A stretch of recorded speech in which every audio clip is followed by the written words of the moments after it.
The Dualitists, or the Death Doom of the Double Born, by Bram Stoker. Chapter 5. The First Crusade. From that day, a new era dawned in the lives of Harry and Tommy. So long as the resources of the parental establishments could hold out, so long would their new amusement continue. Suddenly they obtained surreptitious possession of articles of family cutlery not in general use, and brought them one by one to their rendezvous. These came fair and spotless from the sanctity of the butler's pantry. Alas, they returned not as they came. But in course of time the stock of available cutlery became exhausted, and again the inventive faculties of the youths were called into requisition.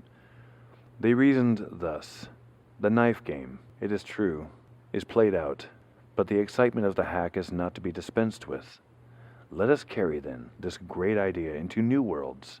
Let us still live in the sunshine of pleasure. Let us continue to hack, but with objects other than knives. It was done. Not knives now engaged the attention of the ambitious youths. Spoons and forks were daily flattened and beaten out of shape. Peppercaster met peppercaster in combat, and both were borne dying from the field. Candlesticks met in fray, to part no more on this side of the grave. Even epergnes were used as weapons in the crusade of hack. At last all the resources of the butler's pantry became exhausted, and then began a system of miscellaneous destruction that proved in a little time ruinous to the furniture of the respective homes of Harry and Tommy. Mrs. Stanton and Mrs. Murford began to notice the wear and tear in their households became excessive. Day after day, some new domestic calamity seemed to have occurred. Today, a valuable edition of some book whose luxurious binding made it an object for public display would appear to have suffered some dire misfortune, for the edges were frayed and broken and the back loose, if not altogether displaced. Tomorrow the same awful fate would seem to have followed some miniature frame. The day following, the legs of some chair or spider table would show signs of extraordinary hardship. Even in the nursery the sounds of lamentation were heard.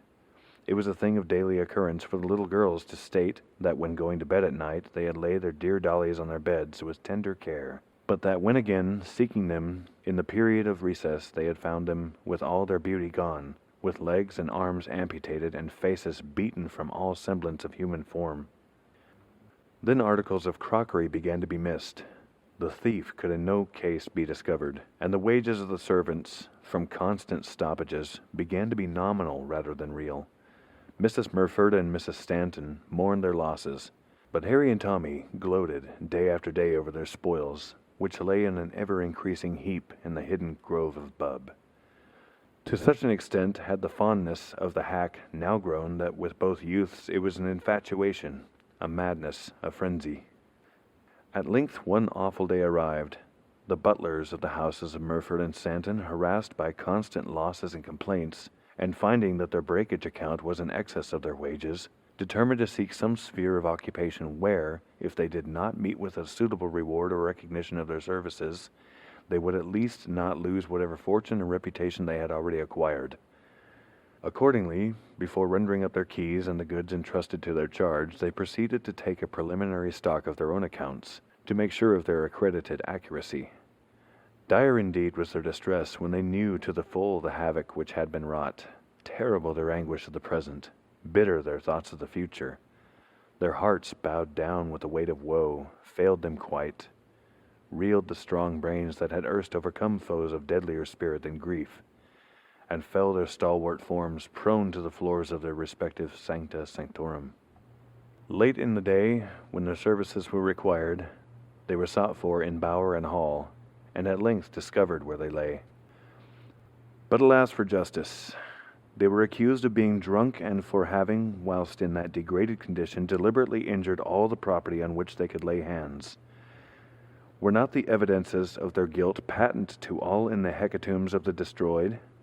Then they were charged with all the evils wrought in the houses, and on their indignant denial, Harry and Tommy, each in his own home, according to their concerted scheme of action, stepped forward and relieved their minds of the deadly weight that had for so long in secret borne them down. The story of each ran that time after time he had seen the butler, when he thought that nobody was looking, knocking knives together in the pantry, chairs and books and pictures in the drawing room and study, dolls in the nursery, and plates in the kitchen. Then indeed was the master of each household stern and uncompromising in his demands for justice. Each butler was committed to the charge of myrmidons of the law under the double charge of drunkenness and wilful destruction of property.